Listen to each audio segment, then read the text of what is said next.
So you didn't expect to make any money with it? Oh gosh, no.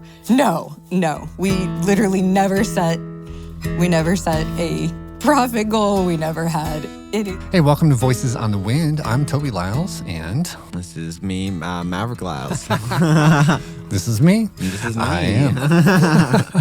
And so I am. Hey, we have Niel Smosna today.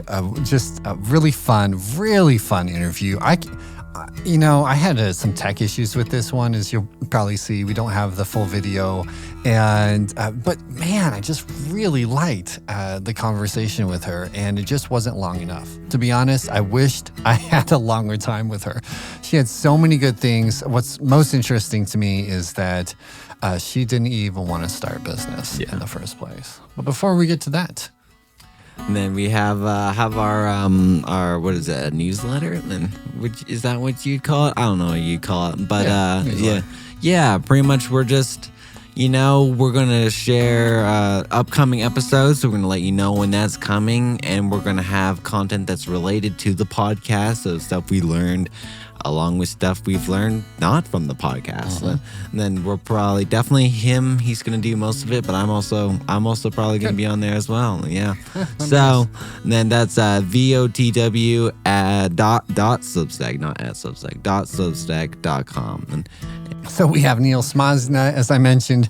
Niel Smosna runs a company that provides training for students, and she started out as a teacher and ended up starting this business that not only helped students, but also helped teachers. So really like that. Here we go with Niel Smosna. I never, ever growing up wanted to own my own business. All I ever wanted to do was be a teacher. My mom is a teacher. My dad is a teacher. Both my grandmas, most of my aunts. It's just our family thing. That's what we do.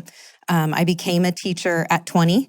I graduated early from college and became a significant supports need teacher for special ed, working with kids with severe cognitive and physical disabilities. And it's what I had always wanted to do. I knew since I was 12 that is the population I wanted to work with. Got my dream job, did it for 10 years, loved every minute I spent with kids. The longer that I was in it, the less time I realized I was getting with kids. It's no mystery that teachers are so bogged down in today's day and age by paperwork and curriculums and things that are really taking away from our kid time. And it was so sad to me that all I wanted to do was to be with kids.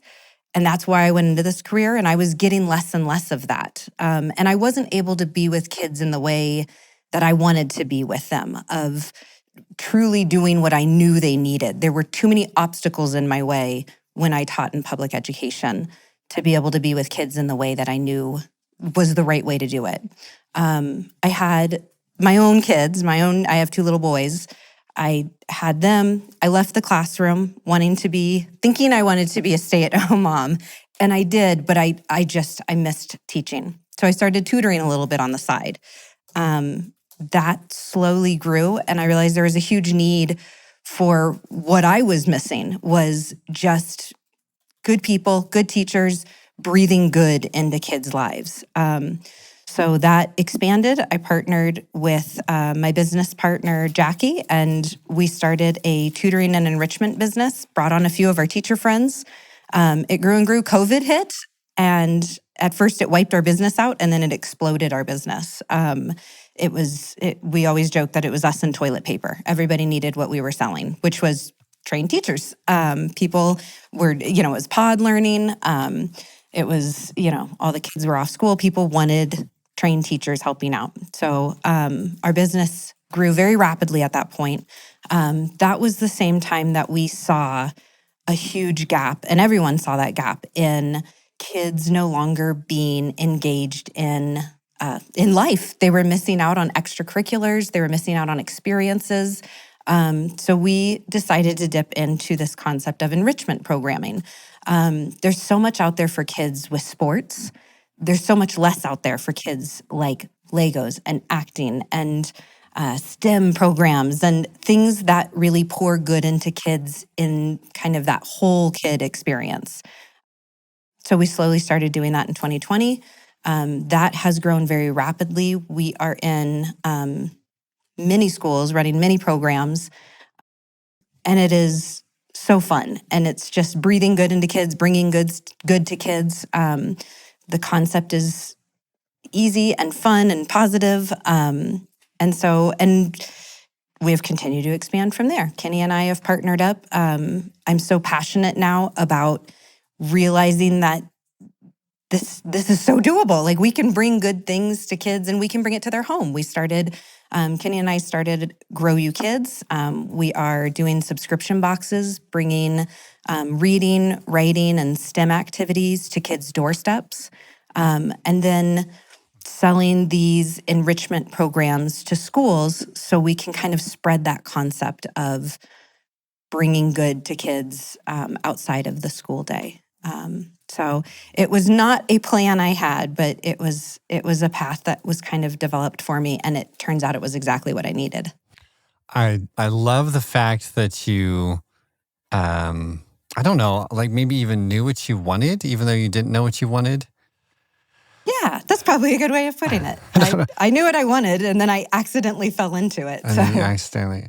Okay, so you went from being a teacher, and there's this moment where you said, and then so I partnered, and then you hired some teacher friends, and you just went for it. My assumption is it's not as simple as that. I mean, there is a big moment from a teacher's salary, the safety of being a teacher, or maybe even the social, I don't know. I'm doing what I want to do. I'm doing my your college degree, etc. And then you go to the teacher. Before we get into the details, what are some of the fears? What was scary? And you talked about them a little bit, but everything, all of it. It was terrifying for me. Teaching was my identity. That was how I introduced myself to people. I'm Niel, and I'm a special ed teacher. It was such a huge part, and still is a huge part of who I am, because I'm so passionate about kids, and especially kids with a variety of disabilities and needs. My husband is a special ed teacher. It's a part of who I am. And there was a big fear that leaving that was like leaving a part of who I was. We started our business very slowly and very small, and grew it very organically from the beginning. We didn't have lofty goals at first. Our goals were never centered around income. When we made a profit, it was like, wow, this is crazy. We couldn't believe it, that somebody was actually like, somebody's going to pay us to teach. This is wild. So you didn't expect to make any money with it? Oh gosh, no. We literally never set a profit goal. We never had any. That's why I say when we met Kenny, it was a game changer. He helped us. Okay. So it was. Did you plan on a business? I mean, you're doing something besides school, right? Yes, you're starting something. Yes. We had was it like helpful? Before. You just wanted to be helpful to people, and you're like, yeah. Did you charge at first for tutoring? My idea was, and then I would always feel bad, so that I'll just help you out. And I still do that, and we're lucky to be in a place to do that. And it drives Kenny crazy because it's my terrible business sense. But our beginnings, it was truly just about, this will be fun. This will be a fun way to still connect with kids. And we really had no concept that it could be built into a successful business. It was never something that was on my radar, was that this was going to be a thing. There was no vision for it initially. It was truly something that was very organically built. That true, while the plane was in the air, we were thrown on wings and like, oh, wow. Like, we were shocked by the need that was out there. We did not anticipate people wanting what we were selling, of this concept of content before curriculum and relationship-based learning, and teachers being empowered to individualize and bring things to kids in a way that they know that kid needs. We also didn't anticipate the need for teachers to find that also. Of teachers are looking for that. We have over 20 people on our team now. Wow. And the majority of them are teachers who have left the classroom, and they come to us in the exact same place I was in of, I am so burned out. I think I still love teaching, but I'm not sure. Well, you're not the only teacher I know who's just killing it in business. I'm interested. Yeah, it's interesting. Yeah, it's something you could explore for a while. Like, how are teachers, or maybe even our unique non-businessy careers, how do they prepare us for business? Yes. I'm interested in the, you said you, what was your wording? But you messed some stuff up along the way. You had to redo some things. Yes. Do you have an example of one of those? Oh, gosh. Yes. I think probably the biggest lesson that I have had to learn is how to confidently manage adults. Being in a boss position, leading a team confidently, being confident to tell people what your expectations are of them as an adult, that was a real growing curve. It's also been a great lesson that no one will ever work harder or believe more in your business than you do. And you have to lead with that excitement. You have to get people excited to work in your business. You have to build that culture of excitement in your business and have tough conversations when you need to. The bigger we grew, the more we realized we needed more structure in place for our employees and more kind of pieces and parts for them to follow, because the old way of doing it, of just very relaxed, like just text us the dates you're going to do and just let us know, and kind of that friendship style of a business of, we are pals and this works well. And most of who we hired originally were friends. And it was a very hard transition for some of our staff when we moved more into an ownership role. And so we had a couple of teachers that were working for us. They were retired teachers, and they just wanted to come on and just kind of in that retired teacher way of, I just want a little thing of like a little side gig, and needing to have the conversations of, these are our policies. You either need to be on board with doing these policies and following these procedures, or we have to move forward without you. What are some of the policies you had to put in place?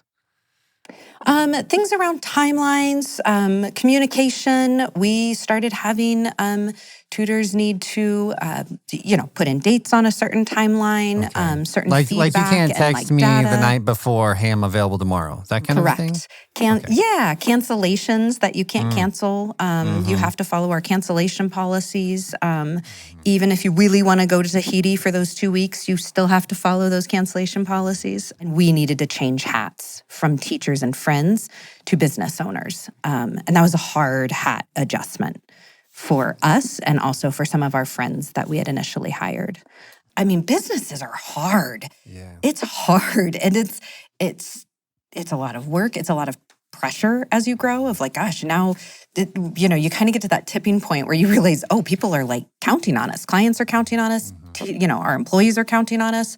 It's an interesting tipping point, realizing that of, we have something that really matters in people's lives, which is an awesome feeling. It's so exciting knowing we've gotten to that place of people really, really count on us in many ways. But there's also kind of that, what have we done? People count on us in many ways. We need to do this right. We've taken on the responsibility of that. And we need to continue to honor what we've taken on. But you had this jump still from teacher to entrepreneur. What are some of the details? It sounds like you weren't even looking to monetize that much, but you have to get a business license. You have to tell your friend, hey, let's start something. Yeah. What are some of the steps you did along the way to make that happen? Yeah. A lot of Googling. Okay. A lot of Googling, a lot of trying to figure that out. We were connected with Kenny, which was a big game changer for us, of somebody who could really just kind of walk us through the pieces and parts that we didn't know what we were doing. We haven't really talked about Kenny. We've mentioned his name, but he's been a coach at times. You found him as a coach, right? Yes, kind of a business mentor. And finding a mentor who has done business, who could tell us. He was very quick to tell us all the things we were doing wrong. We didn't even know half the things, but Kenny was very quick to enlighten us. And so being mentored by somebody who had already walked that path was a huge game changer for us. There were questions we didn't even know to ask, things we didn't even know to Google. The list of what we didn't know and didn't even know we should ask was astronomical. And so that was a huge game changer, with somebody who had done a business. I knew teaching. I knew how to do the classes and how to write curriculum and do all these things. I didn't know how to turn it into a business. And I needed somebody to help me shape that concept. Niel, thanks for being on. I enjoyed it. I mean, I wasn't there, but listening to this podcast was really great. And honestly, can totally relate to, and then, we all need to make money, but and how you're just willing to and just do stuff for people, to just to do it. And then you're like, oh, I should probably actually turn this, people are actually willing to pay for this. And I'm glad they were, because I'm glad for what you're doing. It's really great. And what do you think? Did you have? Yeah. Just her heart, that willingness, as you mentioned, that she's okay with, just helping people, just starting something to help people. And that ended up helping people. She just needed to make the business side, simply just funds it, not so she can get rich, although that's great, but so that she can continue to help people. And then the better she does it, the more she can help. So it's this truly altruistic. She's just gonna do good. And that was probably my biggest takeaway was that, and then just her boundaries, that she just had to learn. Some people you just got to say, hey, that's not acceptable. Kind of some practical things. Anyway, I really enjoyed that. I thought that was good. Until then, happy sailing.